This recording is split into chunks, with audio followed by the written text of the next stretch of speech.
Hi, I'm Timothy. And I'm Matt. We want to welcome you to the Summer of Solutions. We're basically having what we're calling the Fireside chat. Here's the Fireside. We thought about doing the cardigan thing, but it's kind of hot in St. Paul, so we didn't do that. Basically to let you know a little bit about where we've been, some of the things that we're learning about what's happening this summer, and also to invite you to a discussion of where we're going to go. So to sort of put this in context, we want to talk about how this all started, where we're coming from, how exactly we got to this point. Summer of Solutions started a little bit more than a year ago, in spring of 2008. Timothy and I, a bunch of other really cool people at McAllister College, got together and said, hey, you know, we're really liking the stuff we're doing during the semester to organize around, you know, school, campus sustainability, as well as the stuff we're doing in the communities to really figure out how sustainability works long-term as, you know, community development. So, you know, often in the summer people just sort of go off their separate ways, you know, and don't really stay connected. We wanted to avoid that, so we gave ourselves a name, Summer of Solutions, created a nonprofit to help us sort of do the fundraising, the logistical aspects of stuff, and pretty much just set off on this big experiment, trying to figure out sort of how we do this to support ourselves and to make something really cool happen. And as we went forward with that summer, we did a lot of really cool things here in the Twin Cities around green industry and energy efficiency. And then after the program was over, we started talking with, you know, a lot of you all around the country and kind of exploring what we did, heard what was going on with the NICE program in the Northwest, and just hearing a lot of people saying, you know, I want to do exactly the same thing. I want to provide opportunities for young people in our communities to start doing the work that really needs to happen around the green economy. And so we just kind of ran with it and said, yeah, I mean, let's put something together and have programs all around the country and use this little organization that we started to be the, you know, fiscal host of it. And, you know, all the amazing things that you're doing are really what's come out of it, and that's where we're going. We've heard so many amazing stories over the past couple of weeks of what's going on in all these local communities. We don't necessarily hear all of it because, you know, sometimes you don't tell us, but what we are hearing is really cool.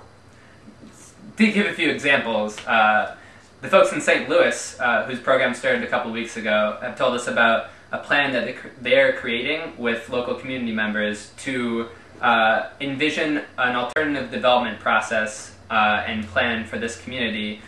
And in Vermont, this group called the Vermont Sustainable Heating Initiative is working with some young people to connect the projects that they already have to install pellet stoves in low-income households with a broad range of other sustainability initiatives that will really make Vermont more sustainable. And we've heard about what's going on in San Francisco, where they're working with local organizations to look at how the stimulus package can promote green jobs in local communities.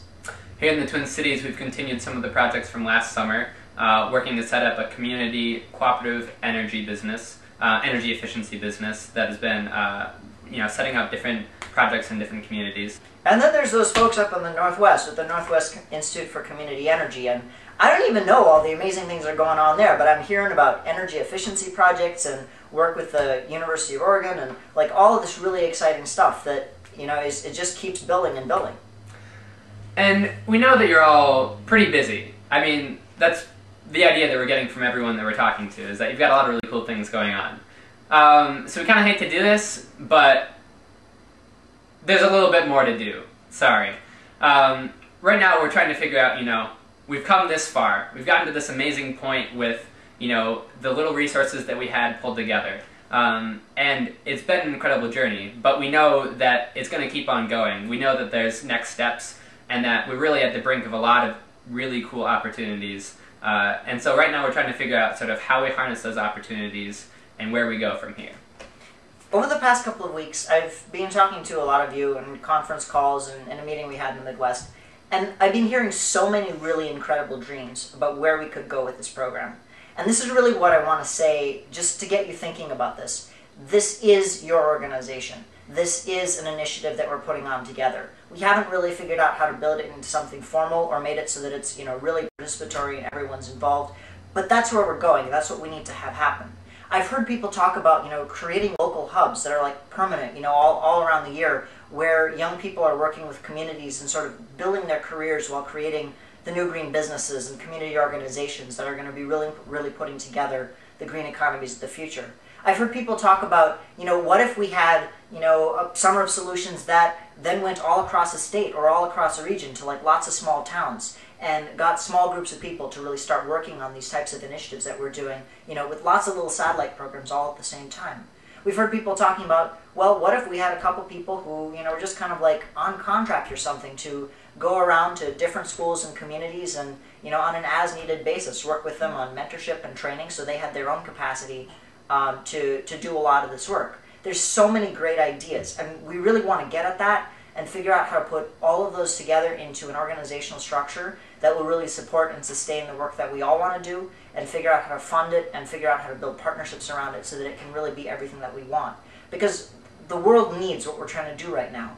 And I've seen that again and again, is that people are really looking to the types of initiatives. It sounds crazy, but to the types of initiatives that you and the other participants in your program are starting to build. And that's what we're trying to capture with this project. And we don't really exactly know where it's going, but we need to figure that out. So in the rest of this video, we're going to share some information about sort of what's coming up and maybe some next steps for how you can get involved.